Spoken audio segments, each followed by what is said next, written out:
विरान नगर के mental hospital के सामने सुबह के समय एक ऑटो आकर रुका। इसमें से रवि नाम का लड़का उतरा और अस्पताल के गार्ड को बुलाने लगा। कुछ देर तक जब कोई नहीं आया तो रवि खुद ही गेट खोलकर अंदर जाने लगा। जैसे ही रवि ने गेट खोला, एक आदमी ने उससे पूछा कि तुम टीवी ठीक करते हो? रवि ने जवाब दिया, नहीं। ये सुनते ही उस आदमी ने रवि को जोरदार थप्पड़ मारते हुए कहा कि यहाँ से अभी सिर्फ टीवी ठीक करने वाले को अंदर आना था, तुम यहाँ क्या कर रहे हो? रवि को कुछ समझ नहीं आ रहा था। थप्पड़ खाने के बाद उसका सिर भी चकराने लगा, लेकिन किसी तरह खुद को संभालते हुए रवि ने कहा कि मैं यहाँ नौकरी के लिए आया हूँ। तभी एक डॉक्टर और उसके साथ 4 कंपाउंडर भी गेट के पास पहुँच गए। उन्होंने थप्पड़ मारने वाले इंसान को पकड़ लिया। डॉक्टर ने कंपाउंडर से कहा कि जाओ इसे ले जाकर ट्रीटमेंट की तैयारी करो, मैं जल्दी आता हूँ। कंपाउंडर के जाते ही पास खड़ा रवि डॉक्टर के पास गया और कहा कि आज इस अस्पताल में मेरा पहला दिन है, क्या आप मुझे बता सकते हैं कि डॉक्टर पाटिल कहाँ मिलेंगे?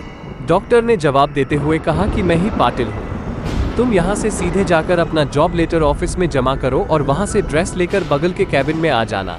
रवि थोड़ी ही देर में कंपाउंडर की वर्दी पहनकर डॉक्टर के कैबिन में पहुंच गया। डॉक्टर ने उसे बताया कि जो तुम्हें अभी गेट में मिला था वो पागल है।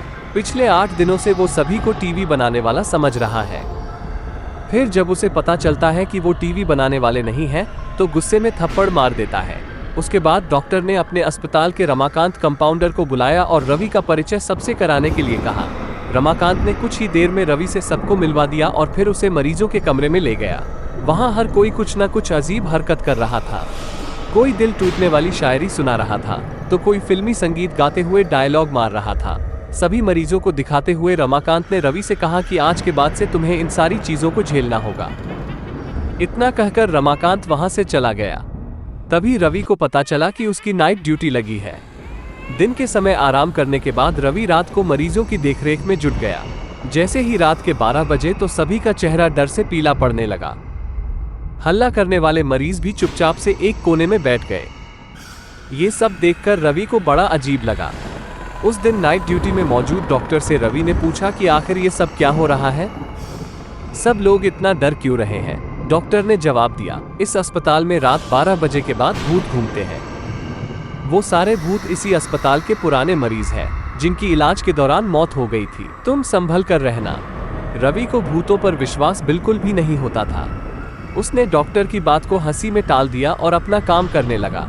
उसी रात रवि अकेले बाथरूम जा रहा था। तभी उसे लगा कि कोई उसके पीछे है। मुड़कर देखने पर कोई नहीं दिखा। कुछ देर बाद उसे फिर ऐसा ही महसूस हुआ। रवि ने सोचा कि भूत की बात उसके दिमाग में घूम रही होगी, इसलिए उसे वहम हो रहा है। बाथरूम करके जब रवि बाहर आ रहा था तो उसे शीशे में लिखा हुआ दिखा कि आज तुम पागल हो जाओगे। रवि को लगा कोई उसके साथ मजाक कर रहा है, इसलिए उसने इस बात पर गौर नहीं किया और अपने काम पर लग गया। कुछ देर बाद रवि को एक तेज चीख सुनाई दी। वो दौड़ते हुए आवाज की ओर गया। जैसे ही रवि वहां पहुंचा तो एक पागल ने दरवाजा अंदर से बंद कर दिया। किसी तरह से रवि से उस दरवाजे को खुलवाया। दरवाजा खुलते ही उस पागल ने रवि को हवा में उछालकर गिरा दिया। रवि इतनी जोर से गिरा कि उसकी पीठ में गहरी चोट लग गई। तभी एक जोर की हंसी रवि को सुनाई दी। वही पागल हंसते हुए बोला कि मैंने कहा था ना कि आज तू पागल हो जाएगा। रवि ने गुस्से में चिल्लाते हुए कहा, पागल आदमी तूने ये क्या किया?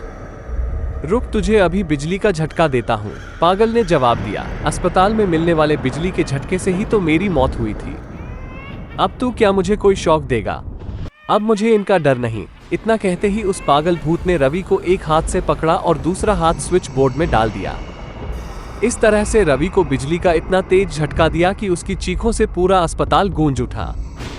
रवि की आवाज सुनकर अस्पताल में मौजूद नाइट स्टाफ दौड़ते हुए उस कमरे की तरफ आए। सबको वहां रवि बेहोश हालत में मिला। तुरंत रवि को मरीजों के बेड पर लेटाया। उसी दिन से रवि की दिमागी हालत खराब है। अब रवि अपने आप को उस अस्पताल का डॉक्टर समझता है। अपनी पागल स्थिति और डॉक्टर बनने के वहम के चलते रवि ने ब्लेड से अब तक कई लोगों का पेट काट दिए हैं। हर रात उस भूतिया अस्पताल से रवि की तरह ही चीखने की आवाज आती है और किसी न किसी को वो भूत रवि की तरह ही पटक देता है। ये चीखने की आवाज हमेशा उसी समय आती है जब रवि को बिजली के झटके दिए जाते हैं। इस कहानी से हमें ये सीख मिलती है कि सामने वाले की चेतावनी को हल्के में लेना खतरनाक हो सकता है। हमेशा सतर्क रहना चाहिए। थोड़ी सी भी सावधानी हटने पर भयानक दुर्घटना घट सकती है।